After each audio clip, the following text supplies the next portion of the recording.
Perkenalkan, nama saya Sinta Damayanti dengan NIM 195221147. Di sini saya akan mempresentasikan urban sufisme. Yang pertama, transformasi sufisme tradisional menuju urban. Sebelum kita membahas urban sufisme, terlebih dahulu kita perlu memahami makna sufi itu sendiri. Secara etimologi, pengertian sufi sendiri dapat dianalisis dalam dua definisi, dalam Arab dan Yunani. Dalam bahasa Arab sendiri, pengertian sufisme sendiri dapat diartikan dalam dua hal. Yang pertama, ditinjau dari bahasa Arab, pengertian sufi berasal dari kata safa yang artinya bersih, suci, dan jernih. Pengertian lain berasal dari kata saf atau baris. Dengan kata lain, secara etimologi sejarah diartikan sebagai orang-orang yang ahli ibadah yang gemar melakukan perilaku peribadatan di masjid. Pembahasan dalam sebab ini akan dijelaskan terlebih dahulu mengenai konsepsi sufisme tradisional, sebelum kemudian dilanjut pada pembahasan mengenai sufisme urban. Adanya transformasi tersebut mengindikasikan adanya perubahan mazhab, metodologi dakwah maupun juga ikatan teologis. Sufisme tradisional sendiri lebih menekankan kepada aspek ikatan tradisional sebagai jalan menuju Tuhan. Sedangkan sufisme urban lebih menekankan pada pola solutif dengan menekankan pada pemenuhan kebutuhan rohani sebagai jalannya. Fenomena sufisme urban sendiri dapat dikategorikan menjadi beberapa hal seperti halnya urban sufisme sendiri. Berbasis majelis taklim dan forum spiritual, sufisme mahasiswa dengan munculnya kelompok halakah maupun usrak serta sufisme keagamaan ortodok. Kelompok sufi ikhwan di Indonesia sendiri tersebut menggunakan sufisme seperti yang diajarkan oleh Hasan al-Banna, diberbasiskan pada mursyid ikhwan dan mazifah. Sufisme tersebut merupakan bagian dari upaya pembentukan ideologi sufi yang dimulai dari ukhuwah, halakas, usrah, dan lain sebagainya. Sufisme ikhwan berpusat pada kegiatan pendidikan yang menekankan padanya pufifikasi yang diajarkan melalui bentuk kegiatan sufi kampus tersebut dengan cepat menyebar ke berbagai kalangan. Aktualisasi purifikasi itu yang kemudian menampilkan adanya Partai Keadilan Sejahtera atau PKS pada Mei ke-2000. Secara politis, PKS memiliki jumlah massa militan karena ikatan ikhwan yang dibangun cukup kuat. Itu kalangan kelas menengah perkotaan. Oleh karena itu, PKS juga acap kali disebut garis perjuangan sufisme ikhwan dalam di Indonesia. Adanya kebutuhan meningkatkan kelas menengah terhadap praktik sufisme yang kemudian diikuti dengan simplifikasi terhadap pemaknaan nilai-nilai agama berujung pada terbentuknya berbagai macam perdebatan terkait hal itu. Perdebatan mengenai praktik sufisme kemudian berkembang mulai dari menyebutkan sebagai bid'ah dikarenakan tidak ada tuntutan dalam Quran maupun hadis, khurafat dan sesat karena memasukkan unsur-unsur budaya lokal dalam metodenya, dan juga sinkretis karena menautkan unsur agama dengan mistis. Namun ada juga yang menilai sebagai ibadah sunnah yang memiliki nilai tambah karena esensi untuk memperkuat sisi takarub kepada Tuhan.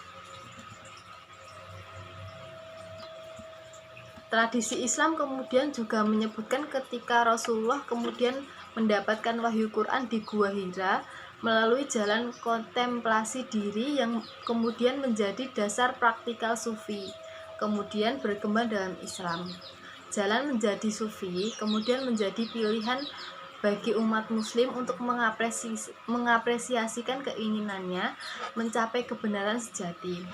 Dalam sufisme Islam sendiri, tingkatan kebenaran sejati sendiri terdiri dari 3 tahapan utama, yakni syariat, hakikat, dan terakhir adalah makrifat. Ketiga tahapan tersebut menyimbolkan spiritual yang ingin ditempuh guna mendekatkan kepada Sang Khalik. Kembali ke jalan Tuhan bisa dimaknai sebagai bentuk sakralisasi dan sekaligus pula spiritualisasi. Sakralisasi bertujuan untuk mempersatukan unsur manusia dan Tuhannya dalam satu wadah. Dalam khasanah Jawa, prinsip itu dikenal sebagai manunggaling kawula Gusti, yakni sebagai bentuk kesatuan Tuhan dan ciptaannya itu satu. Dari situ kemudian pengertian sufisme sendiri sudah bercabang antara pateisme dan monisme.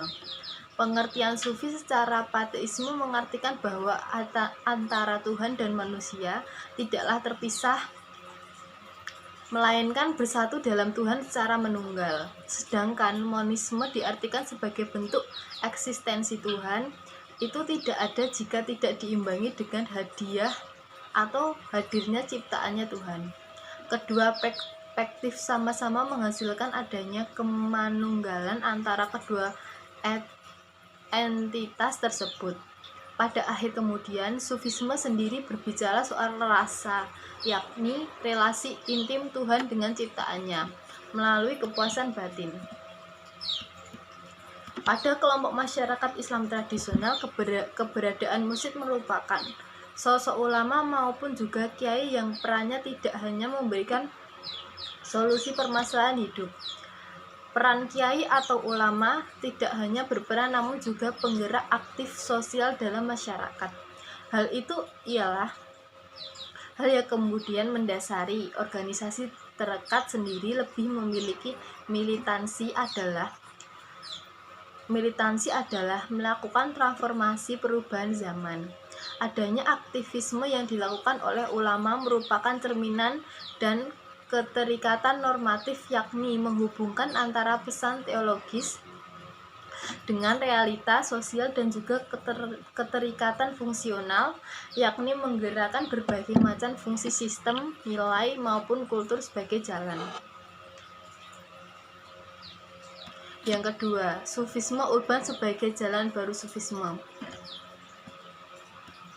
Perkembangan sufisme modern ini memang tidak terlepas dari pengaruh maraknya modernisasi dalam Islam.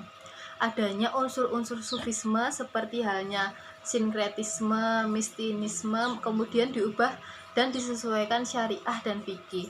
Hal ini tentu saja untuk menghindari adanya tuduhan khurafat terhadap pelaksanaan sufi.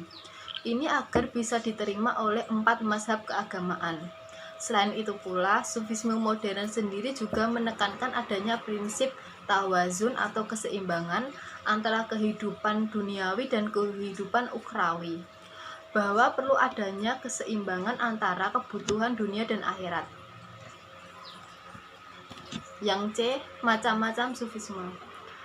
Sufisme modern yang berkembang dalam Islam sekarang ini juga menghindari adanya sikap taklid terhadap hal transendental yang abstrak. Pemahaman solusi ditawarkan dalam model sufisme modern yang menyeimbangkan prinsip syariah dan juga rasional yang dinilai lebih mengenal dalam mengurangi permasalahan yang dialami kelas menengah. Hal yang ditekankan pada sufisme modern adalah prinsip timbal balik dan intensitas, bahwa semakin sering beribadah kepada Tuhan, maka akan semakin cepat pula masalah itu terselesaikan. Dengan syarat istiqomah dalam menjalankan perilaku sufi tersebut. Pola pikir itulah yang kemudian dikembangkan dalam pengajaran sufisme bagi kelas menengah urban. Rasional di sini lebih dimaknai sebagai prinsip timbal balik antara semakin intens beribadah, terutama ibadah sunnah, maka semakin cepat pula solusi permasalahan itu kemudian hadir. Sedangkan bagi Jalaluddin Rahmat lebih menekankan praktik sufisme untuk mencapai spiritualitas yang ada dalam manusia dan Tuhannya, namun belum menyentuh dalam aspek religiusitas. Banyak permasalahan karena hubungan yang berjarak dan formalitas dengan Tuhannya. Maka memperkuat aspek religiusitas mempermasalahkan hidup akan terurai dengan modal spiritualitas yang kuat dan tangga.